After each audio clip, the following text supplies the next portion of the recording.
All right. Well, welcome to everyone who is watching our 10K Pitches post Loons broadcast. I'm Grant Hirschberger, joined by Eli Hoff. Jeremy is not able to make it today, which I think might be like an omen of how these things tend to go, because whenever it's just me and Eli, I think we've lost the last two. Me and Eli have done. So Loons lose at home to LA Galaxy 1-0.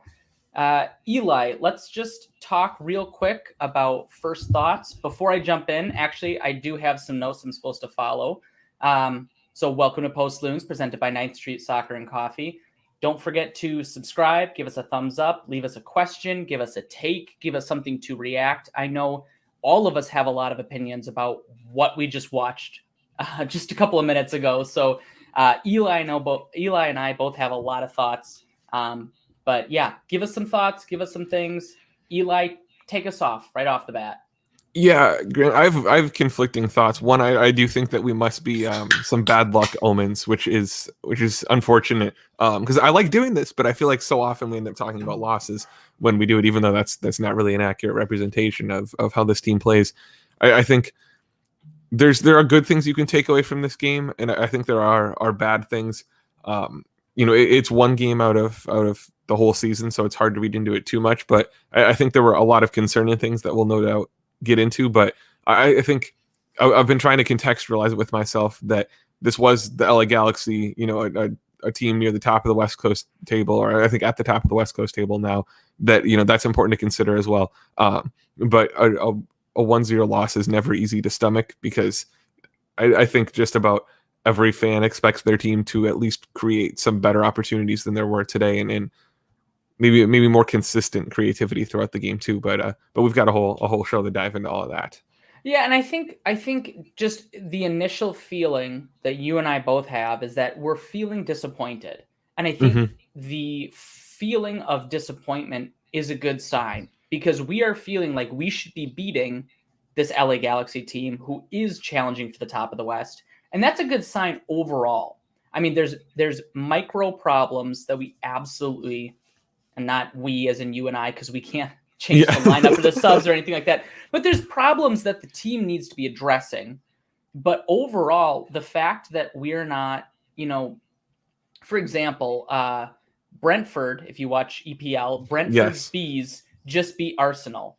And that is their Super Bowl for the whole year. Like, that's the end game right there. For us, bring it back to Major League Soccer, like, we expect to and feel disappointed when we don't beat the LA Galaxy, especially at home, especially when we have so many opportunities. So, Eli, take me through number one. What are you feeling about the disparity between the pure amount of chances we have versus the lack of goals? Yeah, I think a lot of it is kind of the quality of those chances, because there are a lot of opportunities that could be goals, certainly, right? And we mark them down as a chance. When I'm writing my notes during the game, I mark them down as a chance. But and I'm not even going based off of XG value or anything like that. For some of them, I just question how good of a chance it really is, because I feel like this is a team that doesn't make a whole lot of chances, that it's like, if that chance isn't converted, it's a sitter, right? That it's just such an obvious chance. It's a lot of the, Juan Agudelo is on the ball and all of a sudden he sends a rocket that is a great save from Jonathan Klinsmann, but that's not really a chance that you count on very often. He has that in his bag apparently, but that's not something you count on. There were so few chances created for and by Adrien Unu, and you want your striker to have a lot of chances, to have a lot of shots, even if they're just routine shots that go right at the keeper. You want your striker to be peppering the goal, and that's not something that happens. David in the comments saying the only sniper we have is Lud, and his absence was certainly felt today. I know it was reported in one of those anonymous graphic fan club accounts that he's missing 4 weeks. Somehow those accounts have sources, so they've been right before, so I'll believe them there that this might be sort of an extended absence. But there isn't those real easy chances. This team, I feel like in attack, kind of makes it harder on themselves than it needs to be. That there's a lot of Hassani Dotson shouldn't have to be the only one scoring bangers. There should be some really easy goals too, and this team doesn't seem to produce a whole lot of those. I would agree 100%. I think one of the biggest issues we're having right now is that we're creating these chances, but we're not finishing on them. And there's a lot to be said about Adrien Unnu's performance because, as I'm watching this game and watching the highlight reels and the videos of his performances back when he was at Rennes in Ligue 1 in France, is that he wasn't necessarily like always a header guy. He wasn't the dude who's always banging in headers, which is fine. That's great. We're getting him opportunities, but 3 of his opportunities tonight were purely headed chances, which if you're looking at a healthy, functional soccer team and having their offense being a sustainable offense, headers aren't always the high probability goal scoring opportunities. We need to find a way to get him the ball without relying on pace because he's not a pacey guy either. I think looking at Adrien Unnu, his benefit is that he is a guy who is going to finish good shots on the ground when he has the ball at his feet. We look at, that build-up play with Reynoso to Franco Fragapane to that cross to that Adrien Unnu second-minute goal against Portland. That's the kind of build-up that he benefits from. And so we need to see him doing that. Sorry, I'm going to pop this on the stream here. David says, name one fast Frenchman. Mbappe. Mbappe jumps to mind right away. He's probably one of the fastest men in the game. But point taken. But that joke is funny in general because otherwise I can't think of a lot of them. Olivier Giroud doesn't get it done for you. Speed demon Olivier Giroud. But no, Grant, that's actually... Oh, go ahead. Go ahead. I was going to say, respond to what I'm saying. I don't think we're getting him his ideal opportunities. Mm-hmm. And watching tonight, because I was really focusing on Unnu because it's been since I think June 26th, that Portland goal I think was the last time he scored. I know Andy Greeter from the Pioneer Press tweeted, I want to say it was like 450 some minutes, a ridiculous sum for a striker to go without. And he's not that pacey type of striker, and I think he's less pacey even than a guy like Luis Amaria who we had last year. And part of what I think Unnu's game is, when we look at his movement, he's a very vertical striker. His movement is very forwards and backwards, right? There's a lot of, and this was something that I'd seen in the scouting report when he was coming in, that he would drop back in possession and receive the ball in midfield. I know I wrote down in my notes one time in the first 10 minutes, he received the ball inside his own half. He'll do that. He'll drop back. But that also means that what he tends to do as a runner in the box is just push forward and backwards. And that's where you kind of get him in the situations where it's trying to find his head or his leg or whatever on a cross. And you kind of rely on that pace when you're a really vertical striker. He can't do, like, he might be faster than some center backs, but he's not going to torch anybody vertically. So what he needs to do is strikers move horizontally, drag guys out of position, things like that. And don't see a lot of that from him. The lines that he's breaking aren't going to be vertical ones, but he's not breaking horizontal ones either. And I think that limits him as a striker. That makes it more difficult to find him, because when was the last time you saw Unnu in a situation where he's on a center back's shoulder and instead of trying to run onto a cross, instead he darts behind that center back's shoulder, gets on the other side of him, turns him around, and is there for a through ball? Because a through ball is a lot easier to finish than a cross. And I say that not as a professional soccer player, but somebody who finds it easier to kick a ball on the ground than one that's flying towards me at 45 miles an hour or whatever a cross comes in at. It has to be easier for everyone involved, I think. So I'd like to see him making himself more available for opportunities that can come a little bit more centrally, because we said this in our Twitter DMs while the game was happening. I said it feels like every possession is either resulting in a cross coming in from Robin Metnera, occasionally Chase Gasper, or it's Reynoso trying to dribble the ball all the way through the middle and find something with his left foot. Those are both things, and players can use things well, but those gold after a certain amount of time, it felt like there wasn't a whole lot of creativity or kind of deviance from that game plan in attack. And it's a domino effect, because especially when you're missing Fragapane already, and then you're missing Lod, you're already missing a creator in Lod, and you're missing a speed and creator, a pace option on the left side for Fragapane, which is gonna dramatically affect how your team builds up. I don't think Ethan Finley, and this is zero disrespect, but I don't think Ethan Finley offers the creativity of Lod or the pace of Fragapane. And I don't think Hassani Dotson is a left winger. I mean, we've seen this over and over again. And I don't think this is our ideal option. So we're looking at this whole situation as, yeah, it's a bummer we didn't win. And I think there are still things we need to improve on, of course. I'm not going to wave this away because we were missing certain players. But we're missing we're missing our number one goal scorer, and we're missing per 90 our number one goal and assister in Franco Fragapane. So let's get into some of the notes and minute by minute game stuff real quick.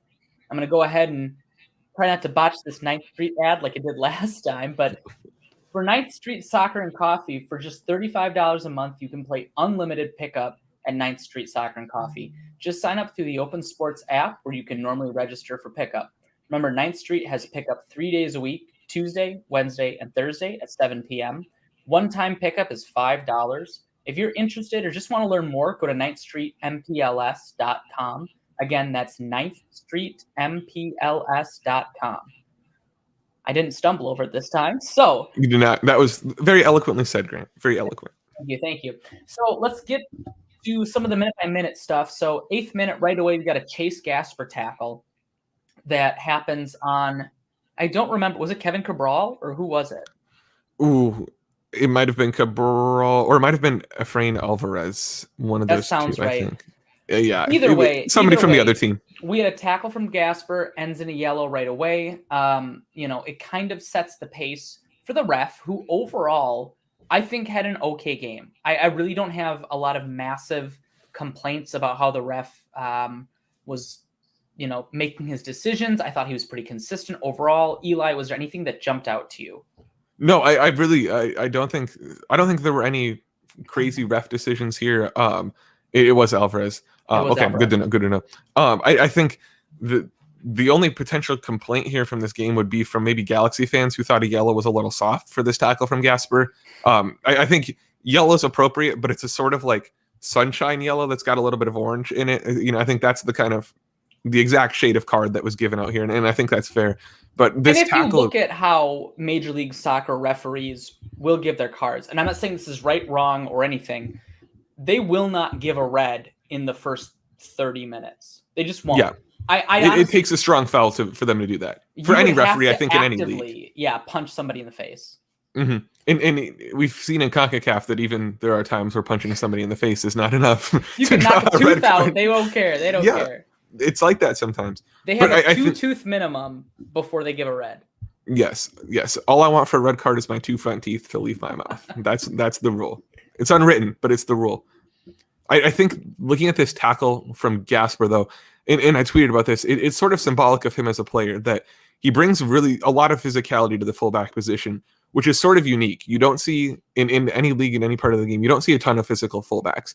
But that's kind of the appeal of Chase Gasper, is that he's not afraid to body a guy up, to make a strong tackle, to pick up a yellow card.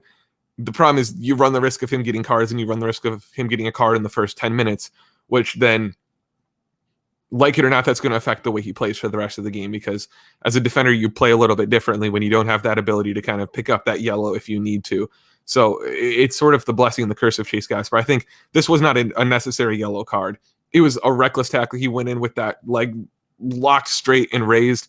I think he was a little bit lucky that Alvarez's foot was in the air, because I think Gasper's boot was coming in at a height that if he made contact in the wrong spot, this would have been a red card.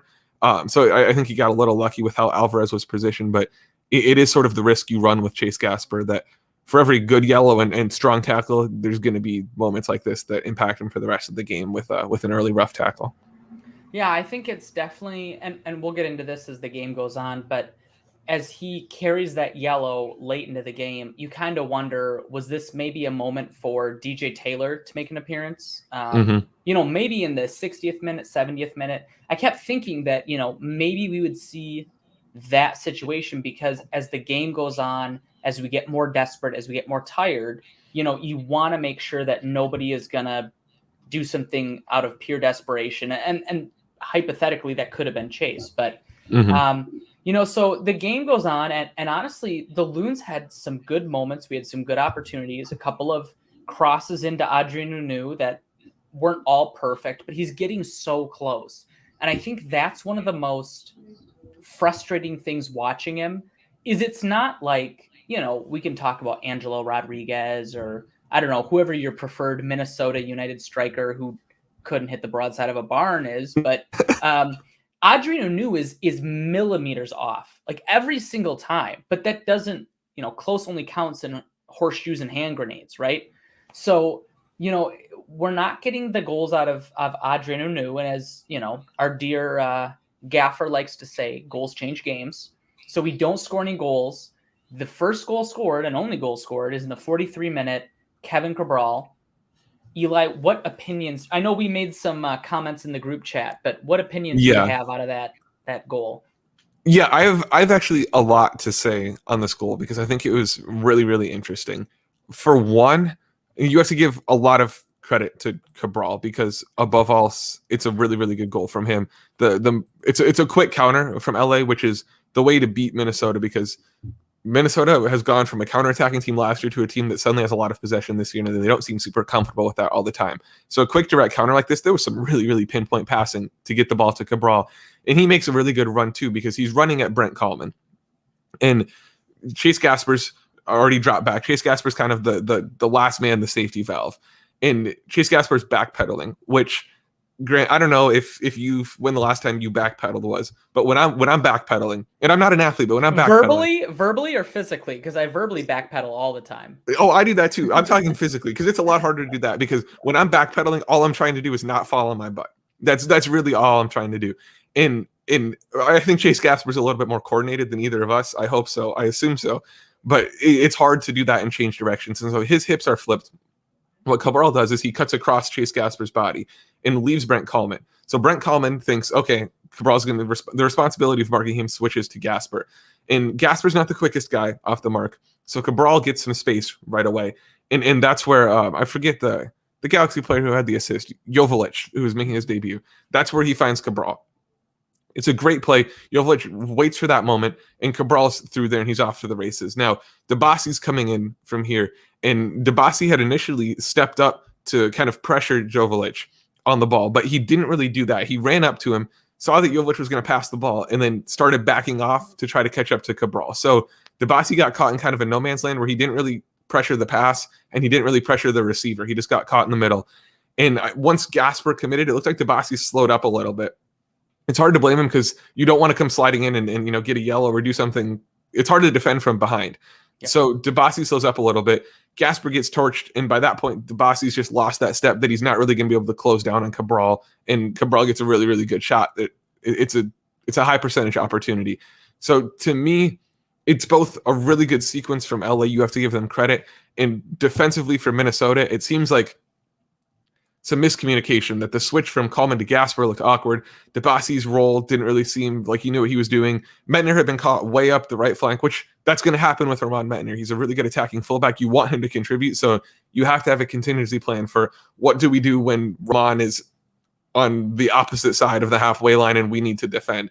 And that plan didn't really seem like it was there. This defensive unit has played together enough that I don't think we can use the it's Brent Kallman stepping for Michael Boxall's excuse because we've seen the Kallman-Dibassi tandem for a little bit now. But it certainly is kind of an awkward sequence in defense, I think is the way to put it. It felt strange that Kallman disengaged so early, which kind of put Dibassi in a weird spot, mostly because there was nobody else coming down, from LA Galaxy's perspective, nobody coming down the left flank that Kallman would have needed to pick up. Yes. So I don't really know why he kind of unfloated. He moved away, and in my mind, again, I don't know what they're being instructed to do. A lot of that could be at play. It could have just been a bad decision, but Kallman decided to just not double team, which in that situation, Cabral is the furthest most attacking player with the ball. There's nobody screaming down the wings on either side. I don't know why you wouldn't just double team. It seems like a very strange scenario, and just a communication, like you're saying, a communication and a systemic breakdown, essentially. Good finish by Cabral. He's a very good player. If somebody's going to score on us, I'm glad it's him and not Sebastian Deboy Leggett. Although did you hear anything about apparently his sister passed away. That's my understanding for why he missed the game today, which is Oof. obviously unfortunate to hear for him. Super sad. Super sad. So I guess yeah, I had no idea that was why he was not in the game because I was expecting him to play as well. And Chicharito was missing with a ankle. Was it ankle injury? I don't really know. Don't know if it was ankle, to be honest, but okay. But you sound pretty confident on that, so I'll let you not have to verbally back. I 100% am winging that one. So we get through the first half. We had that goal. We had that opportunity. A couple opportunities from Adrian New. Going into the second half, if you were the gaffer, if you were Adrian Heath, what changes would have been beneficial for the team going into that second half if you got to make them? I'm not sure there would have been any personnel changes that I'd make at halftime that would have really helped because this team was already starting to sort of, I think, go-to depth pieces in Ethan Finley and I guess Sonny Dotson or Jan Gregus, whoever you want to consider the depth piece there. That tier of players was already in the game. And there became a point in the second half where you wanted to see some guys come off the bench, but I don't think that was halftime. And I'm pretty anti-halftime subs too, because that's an opportunity for coaches to rework the game plan and send the starters back out there. Because in general, I think most of the time you're going to have your best 11 players on the field. So take halftime as a chance to work with your best 11 and see what your best 11 can do out there. And that's what I think Adrian Heath does a lot of the time. I think it was pretty obvious, even in the first half, that creating those legitimate, really consistent, easy chances was going to be difficult. I'd written down in my notes that it felt like it was crossing or Reynoso dribbling were being the only two ways into the box. I'd written that down in the first half. I think that was evident early.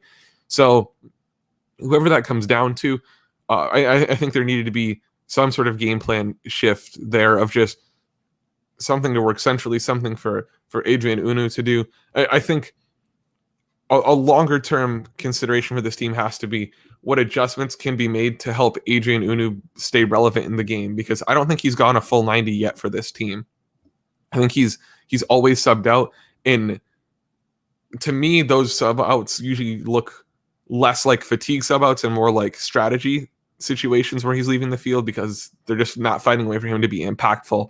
And strikers it's a position where there can be a lot of adjustment to defenders, to matchups, things like that. So I think there needs to be a sort of another gear that the attack can go into, because it feels like the attack found another gear in the 80th-ish minute right there when it was kind of the desperation. And obviously that's a combination of things, one of those being the Galaxy sort of having a willingness to sit back and defend at that point and more space for Minnesota. But it would be nice to see some of that creativity and energy happen a little bit earlier, because it feels like that switch flips a little bit later on. And I don't know if that's a game plan thing or just you see a certain amount of time on the clock and you're like, oh, shoot, I better run now. But it would have been nice to see that kind of coming out in the gate, especially because this team came out of halftime 1-0 down and knew that they were going to have to score at least one goal to get a result out of this game in the second 45. So to add on to that, we saw that Adrian Anu came off for Juan Agudelo in the 69th minute. What do you feel Juan Agudelo is bringing to the team? I have had my prior hesitations, him, coming on as a late sub. He didn't initially feel like he offered a lot. And I think every game in the last 3-4 games he's come on, he's improved a pretty good amount. That's my personal opinion. He still didn't finish any goals tonight, but Eli, what are you seeing out of Juan Agudelo? Yeah, well, that rocket he had, I did not know that was something. I did not expect that from him, and that was a good look. He's got it in his bag. He's got it in his bag. Yes, he has got it in his bag, and so I was impressed by that. And some people will say don't shoot from there. I don't know if you can put it on frame, shoot from, like, if he's got it, he's got it. So that was nice to see. I think we still don't really know how Juan Agudelo fits into this system because he hasn't gotten a ton of minutes, and those minutes have really, I think, only been coming on as a sub in sort of the final 20, 15, 30, whatever you want to, however many minutes left in the second half. So it's hard to evaluate him there. I thought he brought really good energy. And he's a veteran player too, which is nice to have down the stretch from sort of a leadership perspective, that you have a striker who's been in MLS for a while and knows that style, who can work with guys. And I think part of why Juan Agudelo is a good sub is I don't think he has a super imposing style. He just finds space and occupies it, which is nice, is that's not necessarily what Adrian Unu does. He's more of a systematic striker that you kind of have to build around him. Agudelo is more of kind of just a plug and play striker. So I enjoy that, and I think it's good off the bench. I think bringing on McMaster too. He brought a lot of energy and some creativity there. I see we have a question in the comments here from Hannah. What other subs would you have made that you feel would have been beneficial? I would have liked to see Weah come in. I think one, I just want to get a look with him. I know he'd been training in Spain recently. Curious if he picked up any fun tricks and things and stuffs over there that it'd be fun to see. But I think part of the problem with this game is that over at Real Betis, correct? Yes, that's correct. Over in La Liga.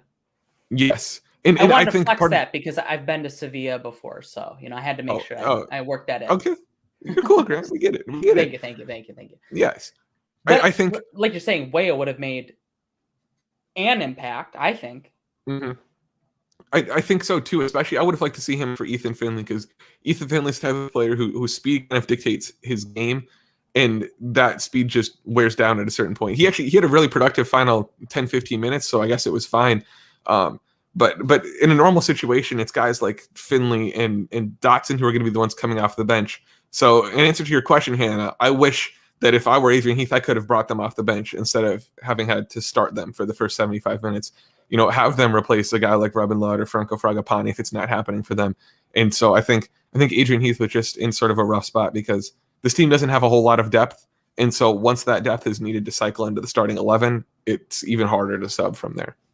Yeah, I think to Hannah's point, Hannah, you're great. You're wonderful. You're beautiful. That's my wife, by the way. Okay, cool. Yeah, there you go. I think one of the tricky parts about the subs that we could have made is that at no point in the 18 games we've played so far, I don't think a single time we've had our ideal 11, whether it's the Euros taking players out, whether it's injury taking players out.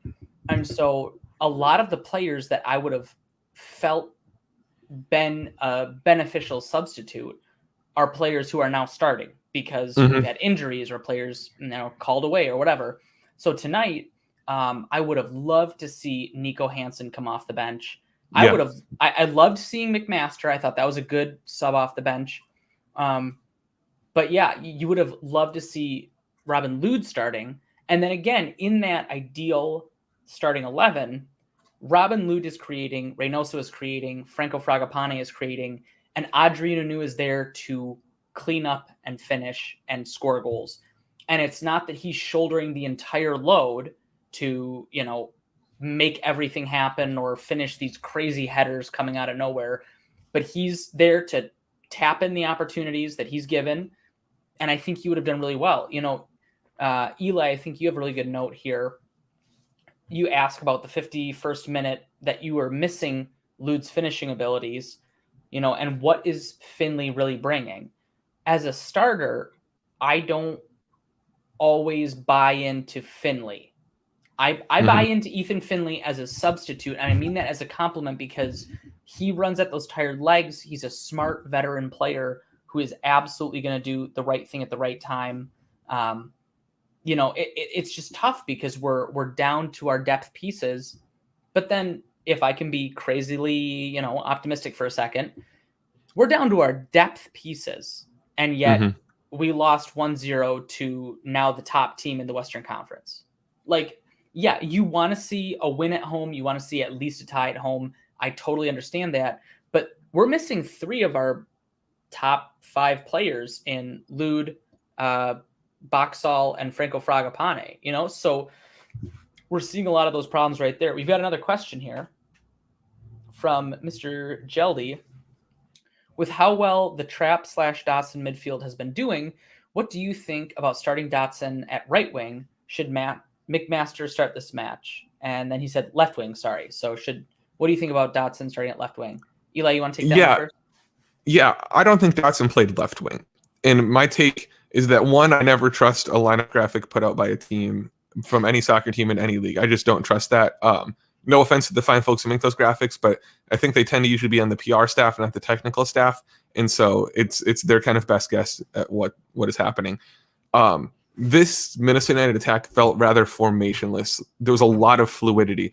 So what I was seeing in defense was that a lot of times Reynoso was not playing centrally. He was playing on the strong defensive side. So whatever side the opposition was attacking, Reynoso would move to that side to try to hit on the counter. And he was dropping back centrally a lot. He was getting really, really far back.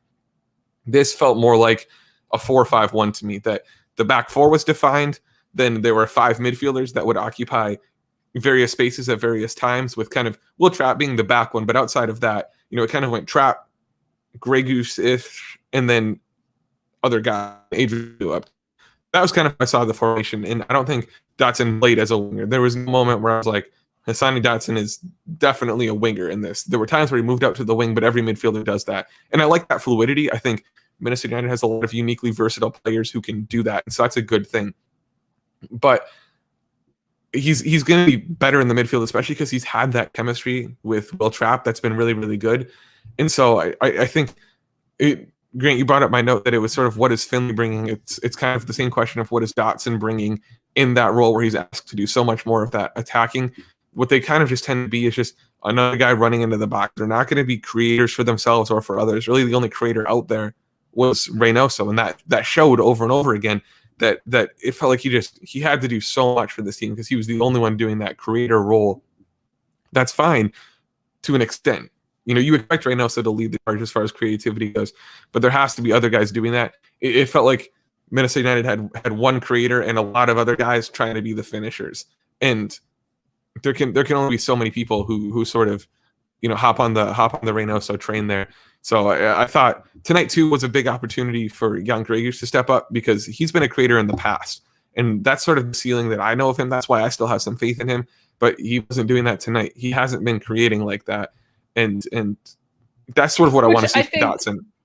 I think in Gregish's defenses, it's hard to go from a sub role to just being thrust into a starting box-to-box 8 role. That is a tricky transition to make when he's been kind of pushed to the bench recently. I also think that, like you're saying about Dotson, Adrian Heath has shown a tendency, agree or disagree, I personally don't always agree with it, that he will play his best 11 players. Whatever position those players are, he'll put a square peg in a round hole. But he's going to play the best 11 players he has to start, and then everybody else will have to sub on and adjust as is. And sometimes you look at these games and kind of wonder, what if Dotson started in central midfield and Gregus was a sub on, and maybe McMaster started or something like that. It's too late to just kind of speculate here or there, but I do think, Gregus playing, he did have that moment in the late 50s, early 60s where he had the header off the post. I mean, inches away from a game-changing moment, and yet we just couldn't finish that opportunity. Yeah, I think to take this much more big picture than this game or any one game, it's sort of with Adrian Heath's philosophy, it kind of comes down to a roster build thing for me, because I think there are only a handful of players on the Minnesota United roster, which is a good one relative to the league. This is a team that should be a pretty solid playoff team, and you hope would make a run. I think there are only a few players who have a real imposing style or sort of thing that they're going to do on the field.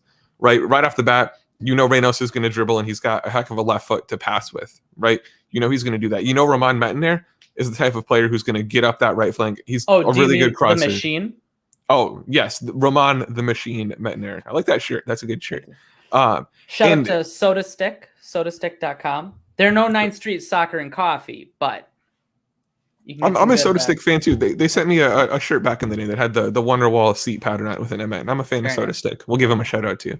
But yeah, and you've got Chase Gasper, who imposes himself as a physical fullback. You've got Will Trapp, who's a good number 6. Outside of that, it's a lot of players who just kind of plug and play. I think you can kind of consider Robin Lod a finisher now. That's sort of a newer development this season, I think. But he's been a finisher his whole life because he's from Finland. Nice. Well done, Grant. Well done. Yes. And outside of that, it's just a lot of players who sort of you plug into the starting 11. It feels like who's in form or who's fit really now. I feel like a lot more this season. And so I think that's kind of the struggle that Adrian Heath has, is that he's got a system built around just a few guys, and then it's just filling personnel around that. And that's not always going to work. So I think ideally you'd see in some of the squad selection a little bit more game plan kind of archetyping for some of these players' roles versus just being somebody else for Reynoso to combine with in a give and go, or somebody else for Metner to try to find with a cross, because that's what it feels like some of these players are reduced to when they're in this system. So hijacking this train of thought a little bit, I saw a tweet earlier during the game that was mentioning that LA Galaxy was taking advantage of the fact that Dotson wasn't playing as a true left winger by basically pushing Julian Araujo way far up the field, like basically not having him play right back duties because he didn't have to, because Dotson wasn't going to take him all the way to the corner. Did you see that as well? Did you have any thoughts around that strategy from LA Galaxy? Yeah, I think that definitely played out, and that's part of why you need to have good attacking width, because you want to pin defenders back. That's the value of having a true striker versus just playing a false nine, because a lot of what Minnesota United likes in its attackers is sort of the versatility or positionless, I guess, even soccer that comes with counterattacking and playing real direct. Because I've said this before on the show, when you're countering, it doesn't really matter who's a striker, a winger, or a midfielder. They're just somebody sprinting towards the goal that you can pass the ball to or combine with. And that's a lot of what Minnesota United sort of plays for an attack. That's why I think the game plan that I just described, that it feels like that's sort of what I think it is for Minnesota United. Having somebody who can pin the back line back, who can put that pressure on to be a presence that they have to keep track of, that's what's really important. And that's what I think Hassani Dotson lacks when he's playing as a winger, which is far from his natural position. We have to give him credit that he's playing well out of his position here, because when he's playing winger, he's always going to play a more defensive focused winger. I think he really just is more of a number 8 who's going to get out wide every once in a while. That's fine. He's a young player playing a completely different role. That's just what he's going to do. But it definitely is something for other teams to exploit. Just like when Dotson is being moved to play fullback, teams are going to overload that side. It's what I remember vividly Nani doing that in the MLS is back loss to Orlando, just targeting that over and over again. Teams are going to find those weaknesses. They're going to game plan. They're going to know where those weaknesses are, and they're going to make those adjustments. They did that with Araujo, who's I think he's an MLS All-Star this year. He's been one of the best in the league this year, and you see why, because they can make those adjustments, and he really was contributing a lot. I think if you just looked at his numbers out of any sort of context of this game, you would not think that he started the game at a fullback spot. I say that not having looked at his numbers. That's just from how involved he was and how attacking he was. I have a feeling that's the case. Somebody can can check that and drop in the comments if I'm wrong, but I really don't think he put up typical fullback stats tonight, because he had those opportunities to get forward without consequence. He passes the eye test, that he was absolutely getting further up the field. He was contributing offensively because he knew there wasn't going to be, hypothetically, let's say a Nico Hansen or a Franco Fragapane going to scream down that left wing. And so that gives them a lot of opportunities. So again, I know I get called out for being overly optimistic, but you have to look at this game in the big picture and realize, yeah, I think we still could have taken points away from this game. You had a Gregush opportunity. I think there was a Brent Kallman header opportunity, which we still have to talk about Brent Kallman, who is sometimes kind of a controversial figure within the Minnesota United community. But as a stand-in for Michael Boxall, I think he has played pretty serviceable. He will also occasionally, at the worst possible times, have a screamer. He'll have a howler. He'll have a moment where it's like, what are you doing? Who are you guarding? Why are you engaging so slow on the most dangerous threat on the field? Overall, how do you feel like Brent Kallman has played tonight against LA Galaxy? I think he's been fine the way you described it, because I feel like that's sort of him as a fill-in defender. He's going to be largely fine. There's just, at once every 3 games or so, there's going to be a really, really nervy moment.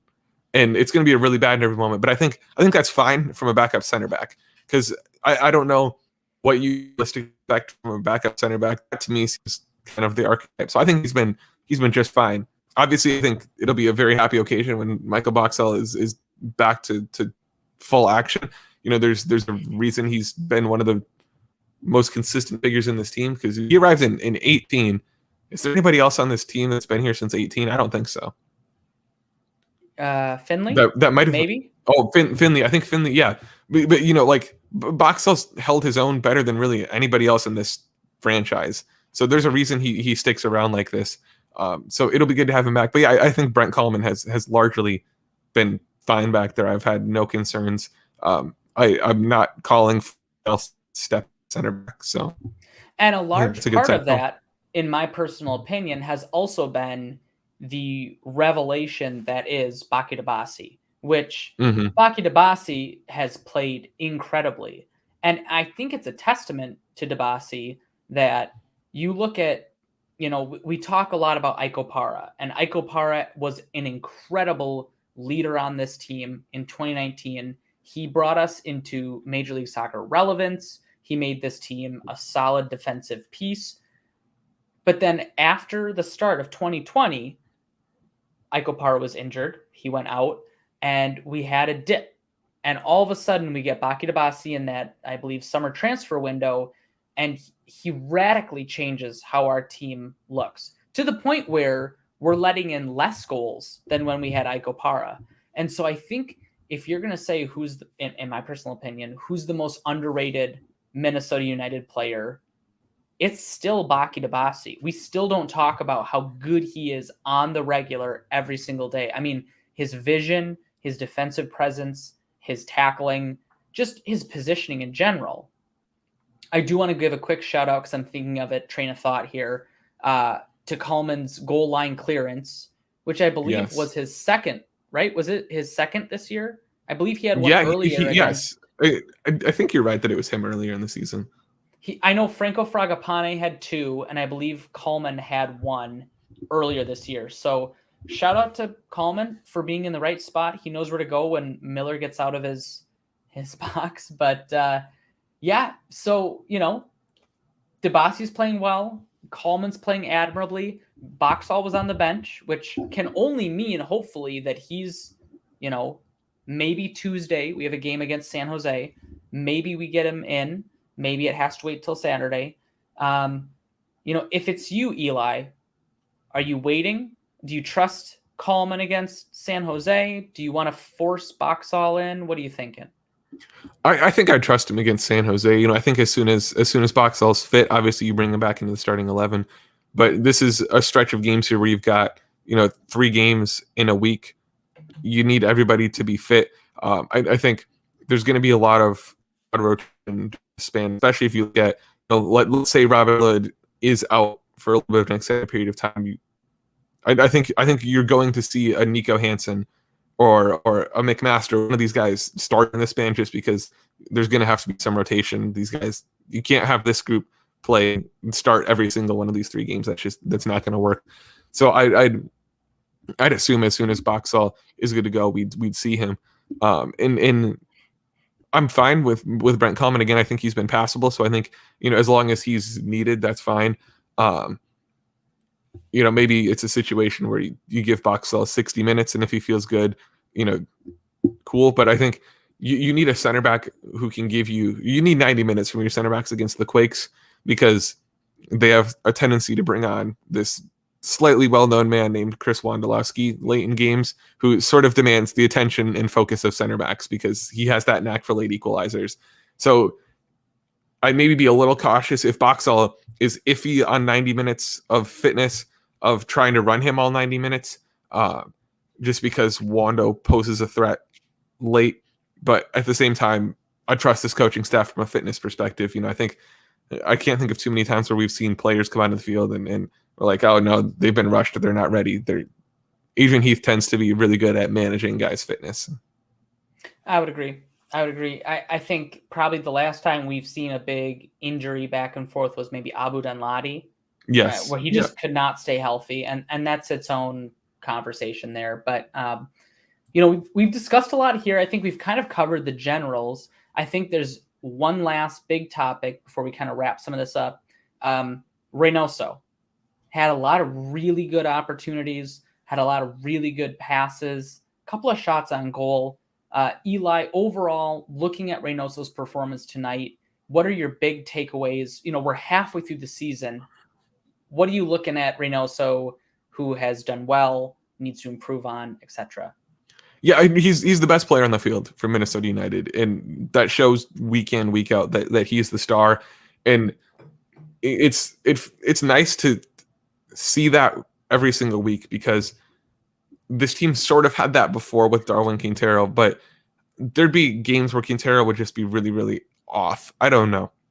Like, Reynoso brings it in a different way than Quintero does. And I say that without any real justification, just sort of a like generalized feeling, kind of like that it factor sort of thing that I think Reynoso has.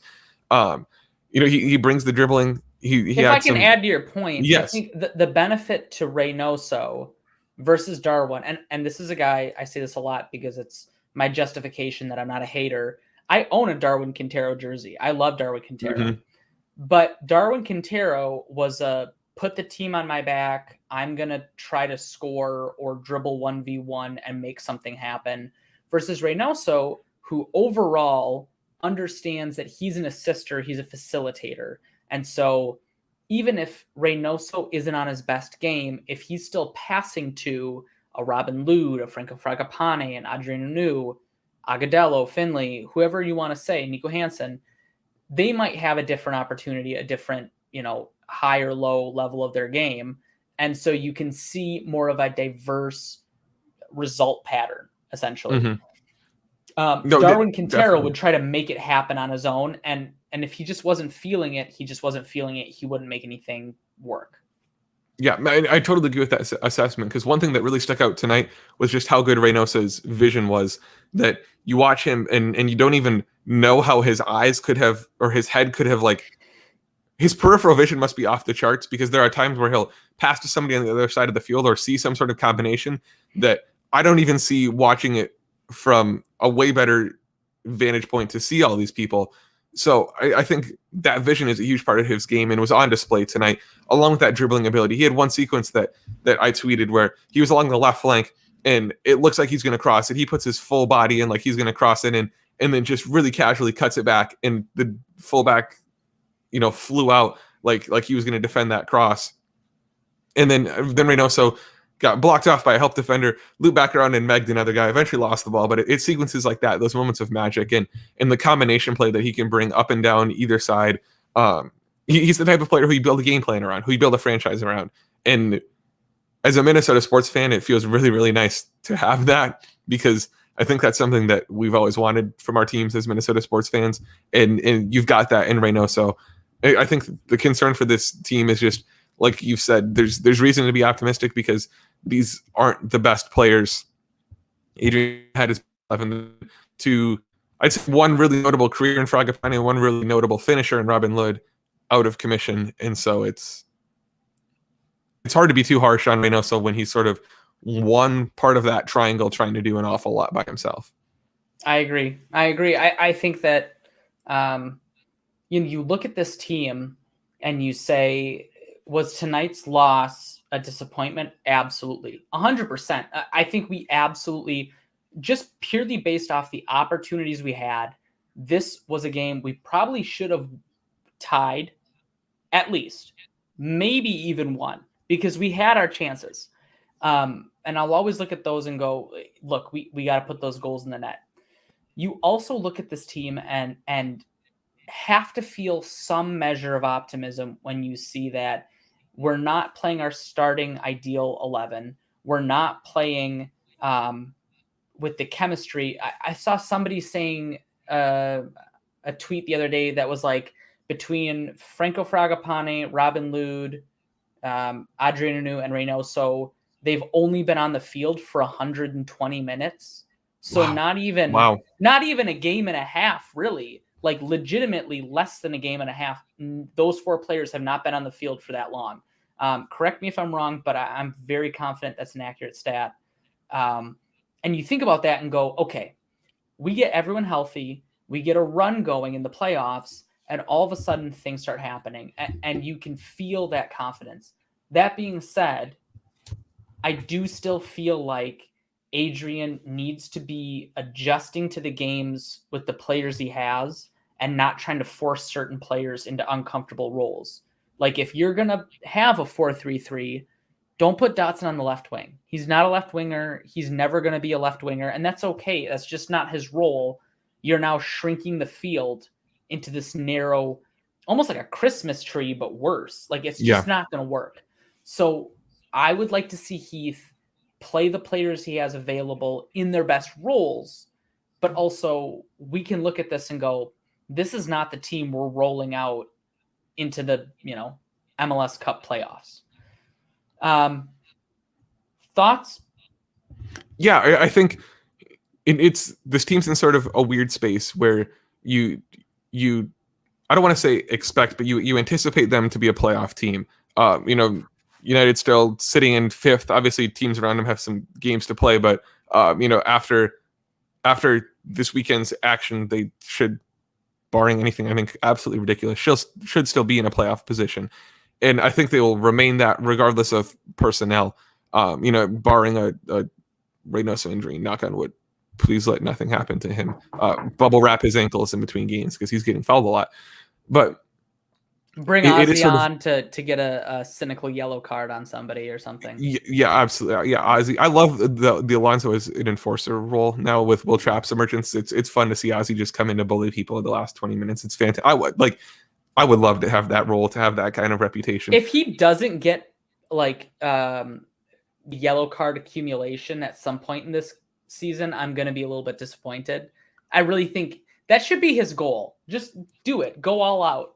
Get a yellow. Yeah, I think it should be written in his contract that Mr. Alonso, if he gets 5 yellow cards, not only is he suspended for the game, but he is suspended with pay. It's considered a game off for him. He gets a vacation. Yes, yeah. They fly him out to the beach somewhere, and he gets to enjoy that. They call it the Ramon Avila contract negotiation. Yes, except he gets the beach, not DC United. Right. Yes. Okay, so let's get some final thoughts before we wrap this up here. Overall, a disappointing loss. Probably should have had some points from this game as we go into San Jose on Tuesday. What are your thoughts on squad rotation, strategy, etc.? Assuming Robin Lou's probably still out, assuming Franco Fragapane is probably still out. Yeah, I think it's a good rotation, can be a good excuse for a coach to mix things up in attack. So I'd love to see a Nico Hansen, a McMaster, a Weah, just one new player in the attack. Just try that. Then you can give a guy McMaster. I would agree with that pick as well. Maybe give Finley a break on Tuesday. Let him come on at the end if you need him, or just let him rest the full 90 to be ready for the weekend. If you look at the midfield, it's a lot to ask Trapp, Gregush, and Dotson to play significant minutes all 3 games. Obviously, Gregush got a little bit of a rest tonight, so you maybe look for some rotation in there, and that might mean, maybe you actually bring on 2 new of those attacker guys to send Dotson back into the midfield and rest one of those guys. Adrian Unu should be fairly well rested. He doesn't work ridiculously hard by soccer standards. That's not to say he isn't like a hardworking player, but just the nature of his position is that he doesn't have to run as much, and he's been getting subbed out of games. So I think he should be fine. But if he wants an excuse to mix it up at striker, I don't think there will be a ton of complaints from United fans. And he may even benefit from that. If you think about that, he's not. I'm going to make all the excuses in the world because I still believe in Adrian Unu. But if you bring him on in the 60th minute, he's running at tired legs. Maybe the fact that he isn't the paciest striker starts to balance out a little bit. You start to be able to get that one step of separation that we already know he's a player. If he has a decent shot opportunity, he can finish it. So maybe that's, you start a Juan Agudelo. You don't assume he's going to score a bucket of goals, but then all of a sudden you bring Adrian on at 60th minute, and all of a sudden things start opening up a little bit. Absolutely. I think there's a lot of validity to that possibility. So yeah, it's an important time with rotation because this is a stretch of the year too where you don't want guys picking up the sort of fatigue type injuries because you're starting to, you've got your we're halfway through the season, but the playoffs aren't that far off. So a long-term injury at this point suddenly you miss 5 games, you're back for 5 games, and then all of a sudden it's crunch time, end of the season, you're playing for seedings, hopefully not trying to get a spot, but this is kind of the heart of the guy and the squad's lighter than I think you'd like it to be if you're Heath. Yep. I think at this point in the schedule, and I don't know the mathematics of it, but I don't feel concerned about our odds of making the playoffs. We're going to make the playoffs. Mm-hmm. I feel very confident about that. And, the 4-game losing streak to start the season hurt us, but the team has bounced back very well. To me, the number one thing is getting healthy, getting chemistry, getting our offensive players clicking together, because right now our defense is doing very, very well together, even with pieces missing. That's my biggest thing that I would look for. I don't know what happened to Nico Hansen. I heard an early report today that he got an injury before the game. That's why he wasn't on the field. That would make sense. He seems like a player I would really love to see against San Jose, but if he's not healthy, who are we going to run out? I agree with you. I think this is where we're screaming for, win or lose, the Justin McMasters, the Patrick Weahs, the Aziel Jacksons. Give me some of these players that, look, even if they're not going to win us the game, we're seeing some youth development where that guy might be somebody we can roll out later in the future. Especially because, in Patrick Weah's very limited minutes, he had like 2 incredible chances on goal. I don't remember what team he played against. Do you remember?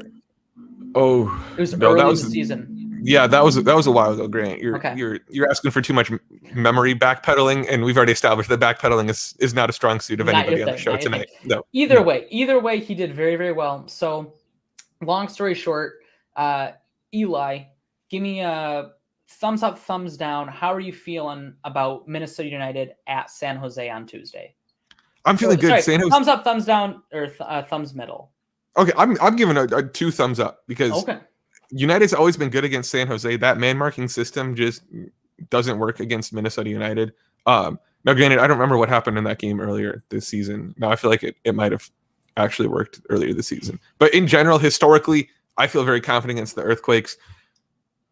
The game, that's a situation where I like how United's game plan matches up. And personnel-wise, I'm not super concerned. I think Reynoso can be dangerous. I love Debasi with the ball at his feet, which is something that happens a lot more in a man marking system. So I'm feeling thumbs up. I'm feeling confident. I think anything except for a win on Tuesday is a disappointment. I'm feeling really good about that.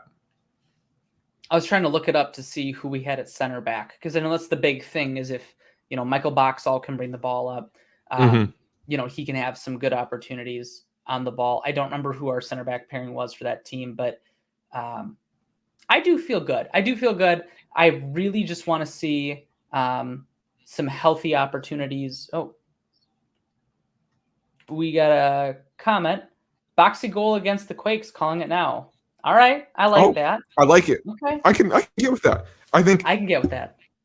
Mr. Jellied has to, I'll accept that prediction on the condition that it's him advancing the ball from inside his own half and that he's going to drill up to the box and hit, a 22-yard screamer. Give me some Beckenbauer action, baby. Let's go. Yes. Oh, absolutely. Nothing less from Mr. Michael. No headers, only on the feet. We're talking outside of the laces curler. You know what I mean? Yeah. A real midfielder's goal. None of that center back stuff. Like that. All right. Well, last but not least, as we wrap up this game, we're halfway through the season. Big picture comment, 20-second elevator pitch. Eli, what do you think about the season? How do you feel about us? What do we need to improve going forward?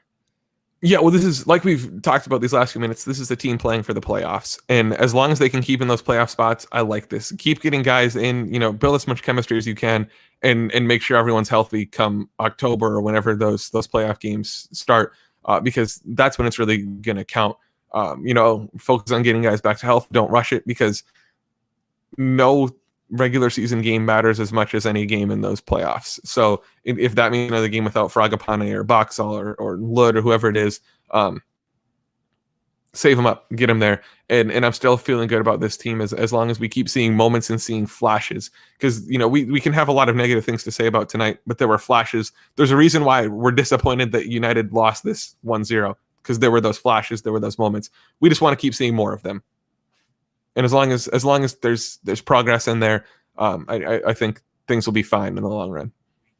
Yeah, absolutely. I think the name of the game moving forward is chemistry. Just like how your immaculate hair dye job works with your mustache, works with your goatee, they all work together in a perfect chemistry balance. And if one of them is missing, it's not the same, right? We're missing Lude, we're missing Reynoso, we're missing the goatee. We need all three of them to be clicking and functioning together. And I'm joking, but I'm serious. Like, realistically, Yeah. we need those players on the field together. And so for me, it's get healthy, get results, squeak by, and that's okay. You'll see teams like, historically, the Seattle Sounders have been, made fun of for having poor regular season results, and then they win the MLS Cup. That's okay. Yep. That's Yep. all right. As long as you're bringing home a trophy, you can squeak by into the playoffs, and then you're healthy, you've got chemistry, you've got that momentum, and you're building at the right moment. So we've got every single kind of player we need to make this happen. We've got a solid back line, we've got a solid midfield, we've got a playmaking number 10, dynamic wingers in Lud and Fragapane, and hypothetically a striker who should be able to bang them in. Mm-hmm. So all I need to see is health and chemistry. That's it. That's what I'm looking for. Yep.